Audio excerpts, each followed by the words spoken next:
নমস্কার বন্ধুরা, আমার চ্যানেলে আপনাদের স্বাগত জানাই। আজকে আমি আপনাদের বানিয়ে দেখাবো দুধ মৌরি পটল। তার জন্য আমি কটা পটল নিয়ে নিয়েছিলাম। পটলটাকে আমি খোলা ছাড়াবো না, ছুরি দিয়ে গাটাকে চেঁচে নেব।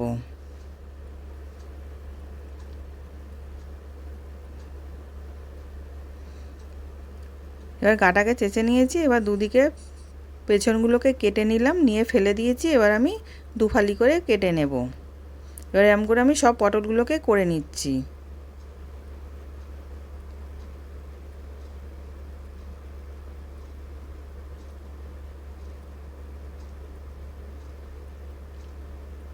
এবার সব পটলগুলো কাটা হয়ে গেছে। এবার ওতে আমি আলু দেব বলে দুখানা।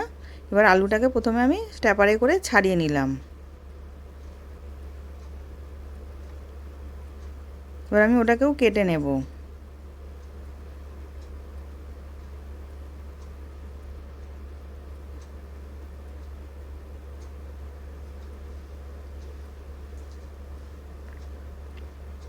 এবার আলুটাও কাটা হয়ে গেছে। এবার আমি একটা মশলা বানাবো বলে আদা আর কাঁচা লঙ্কা আর 1 চামচ মৌরি দিলাম, দিয়ে ওটাকেও পেস্ট করে নিয়েছি। এবার আমি কড়াতে তেল গরম করতে দিয়েছিলাম, তেলটা গরম হয়ে গেছে। আলুটা দিয়ে দিলাম, তার মধ্যে নুন আর একটুখানি হলুদ দিলাম, দিয়ে এবার আলুটাকে ভেজে নেব।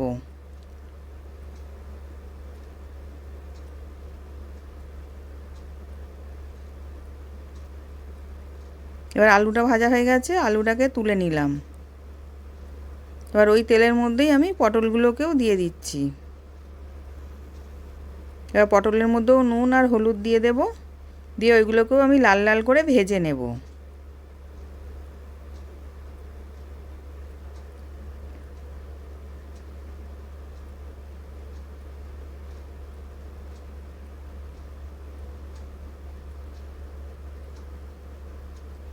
এবার পটলগুলোও ভাজা হয়ে গেছে। এবার ওইগুলোকেও আমি তুলে নিলাম। এবার ওই তেলের মধ্যেই গোটা গরম মশলা দিলাম, জিরে ফোড়ন দিলাম, একটা শুকনো লঙ্কা দিয়েছি। এবার মশলাটা পেস্ট করা ছিল ওটাকেও দিয়ে দিলাম, দিয়ে এবার ভালো করে কষিয়ে নেব যাতে কাঁচা গন্ধটা চলে যায়।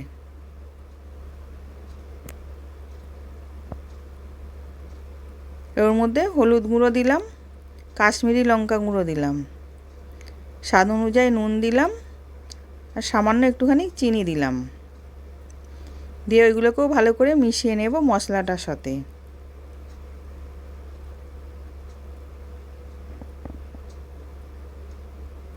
এবার ওর মধ্যে আলু আর পটলটা ভেজে রেখেছিলাম সব একসাথে দিয়ে ভালো করে মিশিয়ে নেব।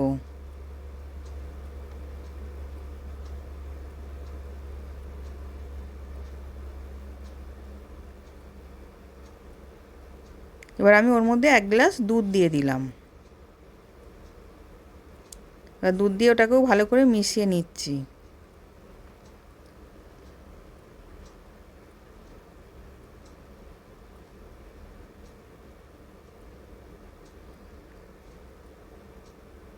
এবার চাপা দিয়ে দেব সেদ্ধ করার জন্যে। এবার চাপাটা খুলে নিলাম, নিয়ে দেখলাম এবার দেখুন সেদ্ধ হয়ে গেছে।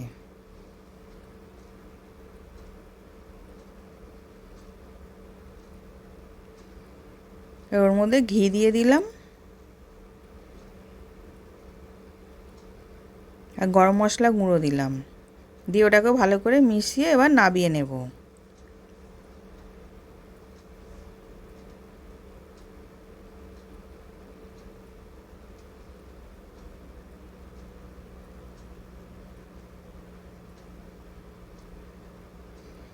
এবার ওটাকে আমি নাবিয়ে নিয়েছি। নতুন নতুন রেসিপি দেখতে লাইক দিয়ে ফলো করে রাখো। আশা করছি ভিডিওটা ভালো লেগেছে। আমি হাজির হব আর এক নতুন রেসিপির সাথে।